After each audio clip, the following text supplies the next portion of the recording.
কতে কলিযুগে কৃষ্ণচন্দ্র গৌর রূপে আসে। খতে খোল করতাল নিয়ে মাতে কীর্তন উল্লাসে। গতে গিরিধারী গোবিন্দ ব্রজের জীবন। ঘতে ঘরে ঘরে সবে কর নাম সংকীর্তন। উয়তে শঙ্খের পরশে ধ্রুব জ্ঞান লভিল। চতে চন্দন সুবাসে হরি আনন্দিত হল। ছতে ছয় গোসাই করে বৃন্দাবনে বাস। বর্গীয় যতে জগতে প্রসিদ্ধ নামাচার্য হরিদাস। ঝতে ঝুলন বেদিতে রাধাকৃষ্ণ বিরাজিত। ইয়তে গোসাঙ্গে অদ্বৈত প্রভু জগত প্রজিত। টতে টিয়া পাখি বৃন্দাদেবীর অতি অনুগত। ঠতে ঠাকুর মশাই আছেন যজ্ঞতে রত। ডতে ডাকাতের পিঠে চড়ে ছট্ট নিমাই। ঢতে ঢাক বাজিয়ে দুর্গামাকে আহ্বান জানাই। মূর্ধন্যতে বেণীধারী বাজায় বেণু নাচে বৃন্দাবন। ততে তুলসী মঞ্জুরি কর কৃষ্ণে সমর্পণ।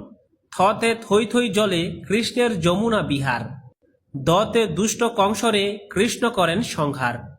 ধতে ধেনু চড়ায় বৃন্দাবনে কানাই বলাই। নতে নদিয়ায় বিলাই নাম নিমাই নিতাই। পতে পাদসেবন নববিধা ভক্তির এক অঙ্গ। ফতে ফাল্গুনে আবির্ভূত হলেন গৌরাঙ্গ। বতে বিষপানে নীলকণ্ঠ হল মহাদেব। ভতে ভক্ত হরিদাসের প্রিয় শ্রী চৈতন্যদেব। মতে ময়ূরপুচ্ছ করে কৃষ্ণের মস্তক শোভন। অন্তস্থ যতে যমুনায় কৃষ্ণ করে কালীয় দমন। রতে রাধা ঠাকুরানী হল বৃন্দাবনেশ্বরী। লতে লক্ষ্মীদেবী হন সর্বধনের অধীশ্বরী।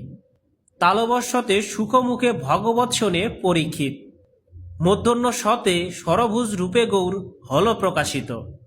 ঢয় শূন্যরতে আষাঢ়ে জগন্নাথ করে রথেরও আহরণ। অন্তস্থ ইয়তে হায় হায় বদ্ধজীব কত পাপ করে। খন্দক্ততে মৎস্যরূপে কৃষ্ণ এলেন জগৎ উদ্ধারে। অনুসারে হংসবাহন ব্রহ্মা করেন সৃজন। বিসর্গতে দুঃখমোচন করেন শ্রী মধুসূদন।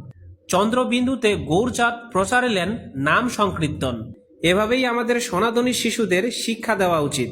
তাই অনুরোধ থাকবে ভিডিওটি শেয়ার করে সবাইকে জানিয়ে দেওয়ার। হরে কৃষ্ণ।